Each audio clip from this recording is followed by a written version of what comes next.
നിവിൻ പോളിയുടെ comeback finally വന്നിരിക്കുകയാണ്. സർവം മായ. ഇതൊരു ഹൊറർ കോമഡി എന്റർടൈനർ ആണ്. ഹൊറർ എന്ന് വിചാരിക്കും പേടിക്കേണ്ട ആവശ്യമേ ഇല്ല. ഇതിൽ പേടിക്കാൻ ഒന്നും തന്നെ ഈ സിനിമയിലില്ല.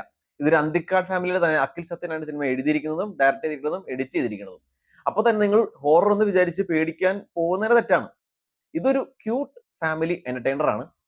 ഈ ഒരു സിനിമയിൽ ആദ്യം മുതൽ അവസാനം വരെ ഒരു അന്തിക്കാട് സിഗ്നേച്ചർ നമുക്ക് കാണാൻ പറ്റും. വളരെ റിലേറ്റബിൾ ആയ ക്യാരക്ടേഴ്സ്, അവരുടെ അതേപോലത്തെ കുറച്ച് കോൺവെർസേഷൻസ്, കോമഡി, അതേപോലത്തെ കുറച്ച് സിറ്റുവേഷൻസും, പിന്നെ കറക്റ്റ് രീതിയിലുള്ള ഇമോഷണൽ കണക്ഷനും. ഇതൊക്കെയാണ് സിനിമയുടെ ഏറ്റവും വലിയ വിജയമായിട്ട് എനിക്ക് തോന്നിയത്. വരണേ ആവശ്യമുണ്ട്, അതേപോലെ ഞാൻ പ്രകാശൻ, അതേ മോളുള്ളൊരു സിനിമ. അത് പറഞ്ഞപ്പോഴാണ് ഈ ഒരു സിനിമ അഖിൽ സത്യന് തന്നെ ഞാൻ പ്രകാശിന്റെ വേർഷനായിട്ടാണ് എനിക്ക് തോന്നിയത്. വേറൊരു യൂണിവേഴ്സ് നടക്കുന്ന ഒരു ഞാൻ പ്രകാശൻ. കറക്റ്റ് രീതി വളരെ നല്ലൊരു ഫാമിലി എന്റർടൈനർ, ക്രിസ്മസ് ടൈമിൽ തന്നെ കാണാൻ പറ്റിയ സിനിമ. ഒരു നിമിഷം പോലും നമുക്ക് ലാഗ് അടിക്കില്ല. പിന്നെ coming to performances, Nivin Pauly എന്ത് രസമായിരുന്നു നിവിൻ പോളി സിനിമയിലെ കണ്ടിരിക്കാൻ തന്നെ. ഞാൻ മിസ് ചെയ്ത നിവിൻ പോളി എനിക്ക് ഈ സിനിമയിൽ കാണാൻ പറ്റി.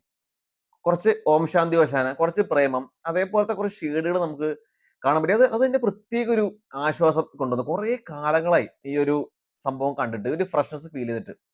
ഇതിനകത്ത് നിവിൻ പോളി ഭയങ്കര നന്നായിട്ട് അഭിനയിച്ചിട്ടുണ്ട്. ആ ഒരു കോമിക് ടൈമിങ്, ഫേഷ്യൽ എക്സ്പ്രഷൻസും, പിന്നെ വളരെ മെച്യൂർ ആയിട്ട് തന്നെ പെർഫോം ചെയ്തിട്ടുണ്ട്. കുറെ ക്ലൈമാക്സിലെ കുറെ പോർഷൻസിൽ. ഇതിൽ നിവിൻ തിരിച്ചു വന്നിരിക്കുകയാണ്. നമ്മളെല്ലാം മിസ് ചെയ്ത നിവിൻ തിരിച്ചു വന്നിരിക്കുകയാണ്.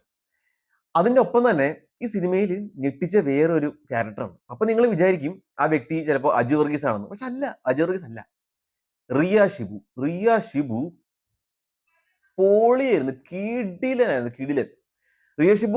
ഷിബു തമീൻസ് എന്ന മലയാളം ഇൻഡസ്ട്രിയുടെ തന്നെ മെയിൻ പ്രൊഡ്യൂസറിന്റെ മോളാണ്. She's A producer and now she's A debut actor. And ഒടുക്കത്തെ കേപ്പബിലിറ്റിയാണ്, നല്ല ആക്ടിങ് കേപ്പബിലിറ്റിയാണ് ഈ ഒറ്റ സിനിമയോട് തെളിയിച്ചിരിക്കുകയാണ്. ഭയങ്കര ഗ്രേസ്ഫുള്ളി, ഭയങ്കര ചിയർഫുള്ളി, ഭയങ്കര ഹാപ്പി ആയിട്ടാണ് ഈ സിനിമയിൽ പെർഫോം ചെയ്തിരിക്കുന്നത്. ഒരു നിമിഷം പോലും മോശം പ്രകടനം കാണിക്കാണ്ട് കറക്റ്റ് ലെങ്തിലാണ് ഈ സിനിമയിൽ, കറക്റ്റ് വേവ് ലെങ്തിലാണ് പെർഫോം ചെയ്ത് വെച്ചിരിക്കുന്നത്. ഈ സിനിമയുടെ മെയിൻ ഒരു സ്റ്റാർ തന്നെ റിയ ഷിബു തന്നെയായിരുന്നു. അതിനുശേഷമാണ് എനിക്ക് നിവിൻ പോളിയായിട്ട് എനിക്ക് തോന്നിയത്. ഏതായാലും രണ്ടുപേരോട് തകർത്തിട്ടുണ്ട്. പ്രീതി മുകുന്ദനും അതേപോലെ അത്യാവശ്യം നന്നായി തന്നെ അഭിനയിച്ചിട്ടുണ്ട്.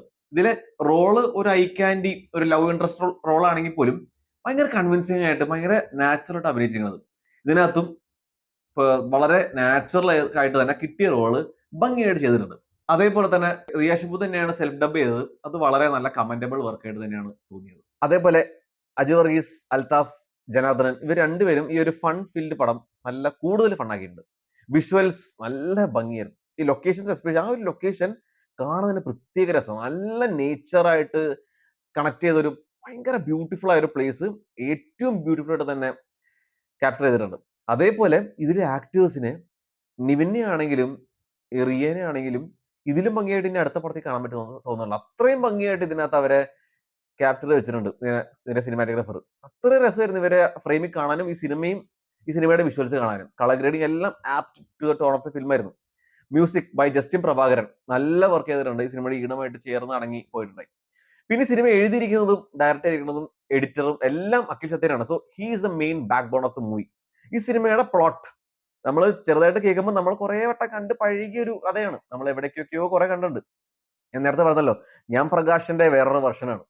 അപ്പോൾ നമുക്ക് ഈ സിനിമ തുടങ്ങുന്നതിനെ മനസ്സിലാവും, സിനിമ എങ്ങനെയാണ് അവസാനിക്കാൻ പോകുന്നത് പോലും നമുക്ക് കംപ്ലീറ്റ്ലി നമുക്ക് മനസ്സിലാവും. പക്ഷെ എന്നാൽ പോലും നമ്മൾ പിടിച്ചിരുന്ന് നമ്മൾ കാണും. അതാണ് ഈ ഒരു പടത്തിന്റെ പ്രത്യേകത. അതേപോലത്തെ കുറെ തമാശകളും കറക്റ്റ് രീതിയിൽ ഓഡിയൻസിനെ പൾസ് അറിഞ്ഞിട്ടുള്ള ഇമോഷൻ, ഇതെല്ലാം കൂടെ കറക്റ്റ് ആയതുകൊണ്ട് നമ്മൾ 2 മണിക്ക് 22 മിനിറ്റ് നമ്മളിങ്ങനെ എൻജോയ് ചെയ്തിരുന്ന് കാണും. അതാണ് സിനിമ. ചുമ്മാ തിയേറ്ററിൽ കയറുക, രസിച്ച് ചിരിച്ച് എൻജോയ് ചെയ്ത് കാണാൻ പറ്റിയ ഒരു പടം. എനിക്ക് ഈ സിനിമയിലെ പ്രശ്നം തോന്നിയത് ഈ സിനിമയുടെ ക്ലൈമാക്സ് ആയിരുന്നു. സിനിമയുടെ ക്ലൈമാക്സ് കുറച്ച് റഷ്ഡ് ആയിട്ട് ഫീൽ ചെയ്തു. എനിക്ക് ആ ഒരു കംപ്ലീറ്റ്നെസ് ഫീൽ ചെയ്തില്ല. ഞാൻ പ്രകാശ് എന്ന സിനിമയിലാണെങ്കിലും ആ ഒരു പാട്ടൊക്കെ ശേഷം, ആ ഒരു പൂച്ചയുടെ കഥ പറഞ്ഞതിന് ശേഷം അതിലെ ക്യാരക്ടർ മരിക്കുമെങ്കിൽ പോലും വിഷമമുണ്ട്. പക്ഷെ എന്നാൽ പോലും ഒരു ഭയങ്കര സാറ്റിസ്ഫാക്ഷൻ ഫീൽ ചെയ്തായിരുന്നു. ഈ സിനിമയിൽ അങ്ങനത്തെ ഒരു ചെറിയൊരു മിസ്സിങ് തോന്നി. ചിലപ്പോൾ എന്റെ പേഴ്സണൽ അഭിപ്രായം മാത്രമാണ്. ചിലപ്പോൾ നിങ്ങൾക്ക് അടിപൊളിയായിട്ട് ഭയങ്കര സാറ്റിസ്ഫാക്ഷൻ തരുന്ന ക്ലൈമാക്സ് ഒക്കെ ആയപോലെ ഫീൽ ചെയ്യാം. എന്റെ മാത്രം പേഴ്സണൽ അഭിപ്രായമായിട്ട് കൂട്ടിയാൽ മതി. എന്ത് വന്നാൽ പോലും എനിക്ക് കുറച്ചും കൂടി സിനിമയിൽ അല്ലെങ്കിൽ ക്ലൈമാക്സ് കുറച്ചും കൂടി ഒന്ന് കാണിക്കായിരുന്നു, കുറച്ചും കൂടി എക്സ്പെക്ട് ചെയ്തു.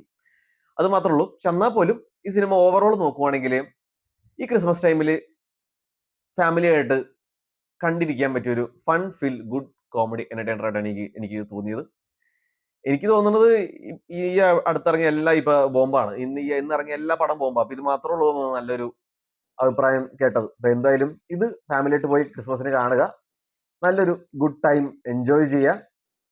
And belated merry Christmas.